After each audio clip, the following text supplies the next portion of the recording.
안녕하세요. 자, 이번 시간은 2017년 국은 문제풀이 저희 임업경영학 문제풀이 한번 해보도록 하겠습니다.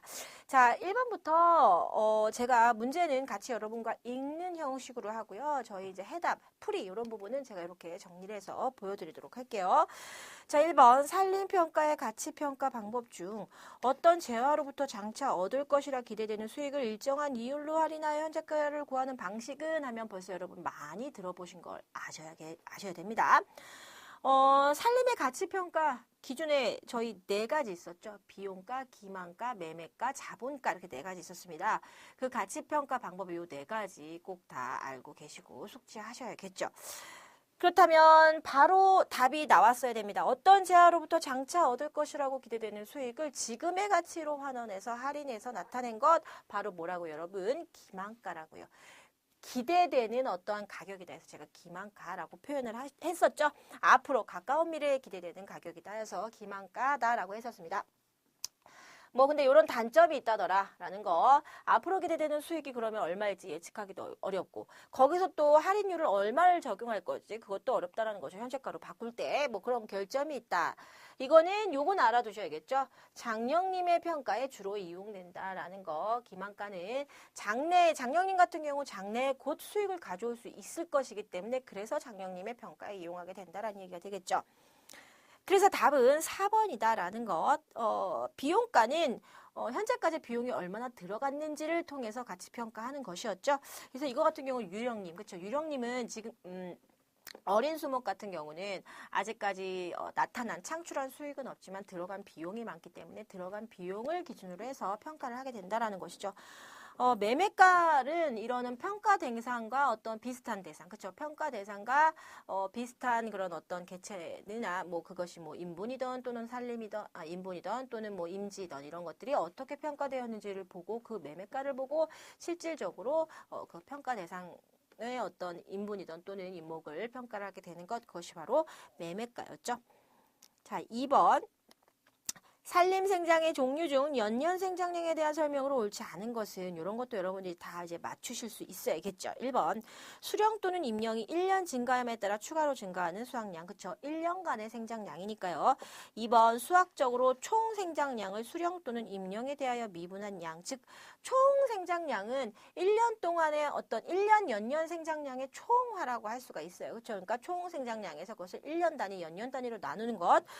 그것이 바로 맞는 거죠. 연년 생장량인 거죠. 3번에 기하학적으로 총 생장량 곡선상의 한 점에서의 접선의 기울기에 해당한다.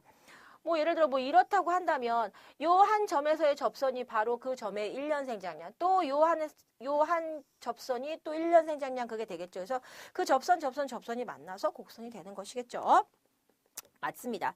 4번에 주어진 기간 동안 평균적으로 증가한 양, 어떤 일정한 기간 동안에 증가한 양은 뭐예요, 여러분? 바로 이 정기 생장량이에요. 이것은 연년 생장량이 아니죠. 답은 4번이다라는 거예요. 그래서 우리 연년 생장량, 정기 생장량, 총 생장량은 그 수목의 종자에서 발아에서 싹이 터서 지금까지 현재에 이르기까지의 총 지금이 이르기까지의 생장량을 바로 총 생장량이라고 한다. 그래서 벌기 생장량이라는 것은 벌기에 도달했을 때의 생장량. 뭐 이건 이렇다라는 거 뭐 같이 알아두시고요. 요런 내용. 그리고 총 생장량은 연년 생장량의 총화이다라고 얘기할 수가 있다라는 것. 그래서 답은 4번이 되겠습니다. 3번 국유림의 경영계획의 경영 목표 중 주목표에 해당하지 않는 것은, 그래서 저희는 국유림의 경영 목적, 공유림의 경영 목적은 좀 다 알아두셔야 된다고 제가 말씀을 드렸었죠. 그래서 국유림 같은 경우 이렇게 5가지가 있고 공유림은 이런 3가지가 있다 해서 요게 은근 공공복지의 증진이 여기에 있으면 사람들이 다 맞다고 생각하는 경우가 굉장히 많죠. 그렇기 때문에 이 부분을 숙지하고 외우셔야 된다는 얘기인 거죠. 공유림의 경영 목적이 사유림 경영의 시범이 되고요. 재정 수입을 확보할 수 있다. 그럼으로써 세금을 좀 줄여줄 수 있다. 공공복지의 증진, 요것이 바로 공유림이고요. 국유림 같은 경우는 좀 더 큰 목표가 됩니다. 임산물 생산기능, 그쵸? 가장 큰 목표인 거죠. 목재 생산을 하는 경영수지 계산, 고용기능, 휴양문화기능, 보호기능이다. 산림 보호기능, 요런 것들이 국유림의 경영 목적입니다. 공유림과 섞여서 나올 수가 있다라는 것. 그래서 문제가 나왔죠. 그래서 3번에 3번에 1번 보호기능, 임산물 생산기능, 복지기능, 고용기능이 있는데 복지기능은 뭐다? 공유림의 주 목표이다라는 거. 그래서 답은 3번이 되겠습니다. 이것도 같이 꼭 외워주시면 좋겠습니다. 4번에 탄소흡수원 유지 및 증진에 관한 법률상 탄소흡수원의 정의에 포함되지 않는 것은 해서 이런 법률에 보면 1장 2조에 이런 내용이 나옵니다. 탄소흡수원이란 탄소를 흡수하고 저장할 수 있는 어떠한 개체가 되겠죠. 그래서 흡수 저장하는 잇목, 서 있는 수목, 죽, 대나무인 거죠. 고사한 유기물도 탄소를 흡수하고 저장할 수가 있다. 토양도 마찬가지다. 목제품, 목재로 된 제품 또는 산림 바이오매스 에너지 이런 것들이 있다라는 얘기죠. 그래서 아닌 것은 탄소를 흡수하고 저장한 소하천, 하천, 물이 탄소를 흡수하고 저장할 수가 있다, 없다? 없다. 그냥 이건 상식적으로 생각해도 없죠. 그렇기 때문에 2번이 되겠습니다. 5번 보시도록 할게요. 국유림 산림 경영 계획을 수립하기 위한 지황 및 이망 조사에 대한 설명으로 옳지 않은 것은이네요. 그 1번부터 볼게요. 미인목지는 인목도 30% 이하인 인분이다. 인목지 크게 지종은 인목지, 무인목지 기억하십니다. 크게 지종은 인목지, 무인목지가 있고 무인목지에는 미인목지가 또 재지가 있었어요. 그렇죠? 그래서 여기 보시면 인목도 30% 이하인 게 미인목지 맞았고요. 30% 초과인 게 인목지였습니다. 그런 것들 비율 다 알아두셔야 됩니다. 2번 인분의 최저 수고 10m, 최고 수고가 24, 평균 수고가 16이면 이렇게 표시한다. 맞죠? 수고는 최저에서 최고의 범위를 분모로 하고 분자의 평균 수고를 표시를 하게 돼 있죠. 그러니까 맞죠. 3번 3연급은 수령이 31에서 40년생이고 인목의 수간 점유 비율이 50% 이상이다. 그래서 완전 틀렸죠. 이거는 그냥 봐도 틀렸습니다. 그렇죠?